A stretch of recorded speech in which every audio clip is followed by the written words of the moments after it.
தூக்கிக்கிட்டு நான் டூரு போவேனே.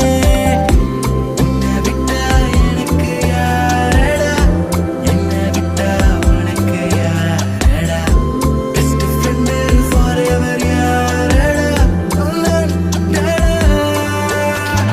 காலேஜுக்கு 2 days லீவு போட்டு வரட்டா, ஸ்காலர்ஷிப்ல மார்க்ஸுக்கு டிக்கெட் ஒன்று போடட்டா, ஸ்பைடர் மேல வீட்டுக்கு லஞ்சுக்கு கூட்டி யாரட்டா, அம்மா முருவா சாப்பிட்டுட்டு அழகோலாண்டா. ആദിത്യമോനും അതിഥിമോളും തൃശ്ശൂർ ട്രെയിനിൽ